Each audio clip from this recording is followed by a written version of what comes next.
Hello traders, this is Mike Billion. Today is May 18, 2017, and let's talk about the market. So let's start with the S&P futures, and you can see here in this daily chart that price is still bullish because it's holding this trend support that it was resistant back in April 24. We break out this level but then move sideways until it break down. Now you can see how beautiful it tests that support and it's trying to bounce. We don't know yet if this is going to be a nice bounce or it's just going to move sideways a little bit here and continue, which is also a high probability. Usually when a price break down like this, sometimes you see move sideways until it goes down again. So that's another probability. For now, because this is a major trend support, I think this is gonna bounce and there is a high probability, or like probably 65% probability that we bounce from here, even though DMI is bearish. If price break down this support, bye bye. The market will be broken, and this thing probably will go down to 2297, which is the next support I see. So let's see what happens, because right now the bulls have a small probability to bounce if they hold this support, but if the bears take out this trend support, I will say the market is broken and we have to go short. Let's talk about Apple. Apple is still bullish on DMI. The chart is extremely bullish, as you can see. Whoever tells you that the chart is broken and the chart is bad and this is gonna go down, it doesn't know what he's talking about. So you can see here this trend support that I wanted to show you. This is a multi-year resistance and it's my target. I entered long on yesterday and you see we have a nice little bounce, but we have to respect price action from Wednesday. So the lowest of Wednesday it was 149.71.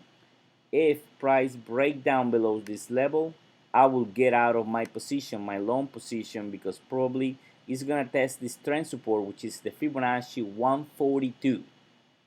But if it goes up from here and break out the 21 double exponential, I think this thing is gonna get momentum, which is high probability, and it's gonna test the ceiling of the major trend resistance, which is Fibonacci 164.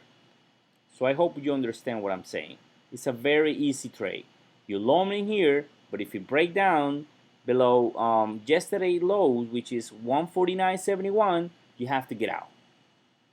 But for now, you just hold because my target is 164. Very easy to understand. Now let's talk about Amazon. Amazon, I still saying that it's gonna hit the 1,000.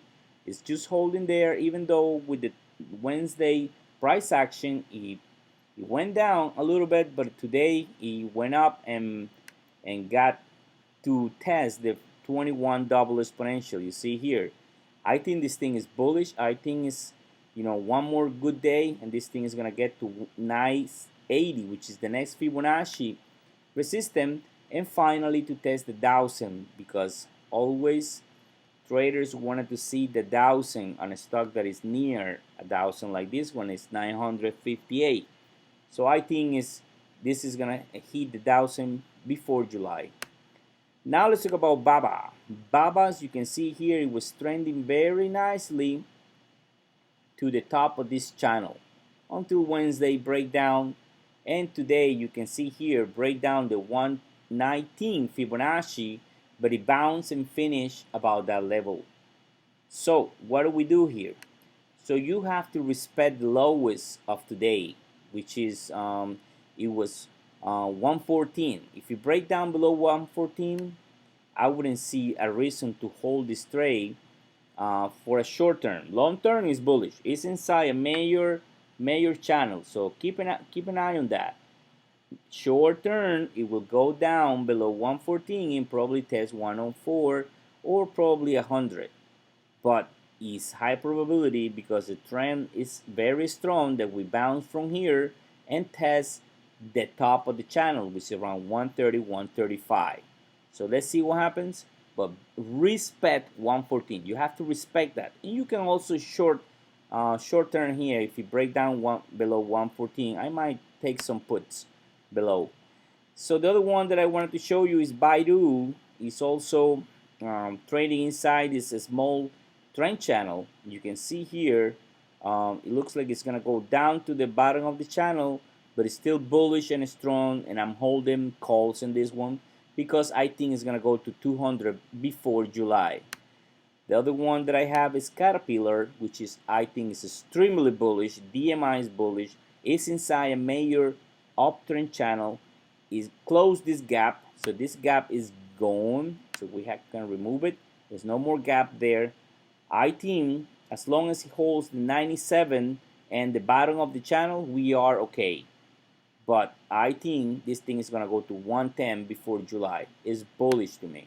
Now Ford, I'm gonna include Ford because someone asked me about it. So if you want me to include one of your stocks just for learning or because you want to know what I think, send me a message in StockTwist and YouTube, Facebook, Twitter. I'm everywhere, and I will include it. So this was from a friend in Twitter and StockTwist that sent me a request to check out this one. So Ford, as you can see here, is inside a major downtrend channel. Very beautiful downtrend channel. I think it's going down, but it's holding the Fibonacci 1074. As long as it holds this level, I think it might bounce here and test the top of the channel. But it's bearish, and I think it's high probability that it's gonna break down and go to the Fibonacci over the bottom of the channel, $8.84. To me, Ford is bearish. Long term, short term is bearish. So now let's talk about Facebook. Facebook, as you can see here, also is let's say Facebook is like Netflix and Amazon and the other ones that I show you is in the ICU. Because why? And let me show you. It fell right here at the top of the channel, but it's holding the Fibonacci 145. As long as it holds the Wednesday lows, which is let me see, it was 144.42, is fine. But if you break down that low, this thing is gonna go down very, very fast because I don't see any support. Maybe a little support at 139 and maybe 140 because it's a decade number, but it will want to test the bottom of the channel. Now, long term is bullish. I'm not saying it's bearish long term. Short term, if the bulls doesn't hold the Wednesday lows, then it will go down to the bottom of the channel. But long term is bullish. So don't get me wrong. So some people, I explain my videos and then they send me an email say, oh, this, why do you say that Facebook is bearish? Bullish. Facebook is bullish. As long as it holds 144, the low of Wednesday, then it's bullish, short term and long term. But if you break down this short here, this short term support, then it's gonna go down. So let's see another one. Let's see. This is Wind Resorts, also inside now. This is inside this pattern right here, and I think it's gonna go down to 116. Even though DMI is bullish, so we have an opportunity tomorrow maybe to close about 125 will be beautiful. If we close about 125 tomorrow, we'll have a high probability that we break out and get to the 137 we want. I'm bullish on Wind and I'm long. I'm holding June calls, so let's see what happens. Okay, I think that's the last one. Oh, Netflix. Netflix, you can see also is in the ICU because it fell at 160, 155, is holding the 154, but if it trends below Wednesday low, which is 153, so write down the number 153. If it goes below 153, this thing is gonna go inside this rectangle again. So let's see what happens. So this is everything for today. Trade on.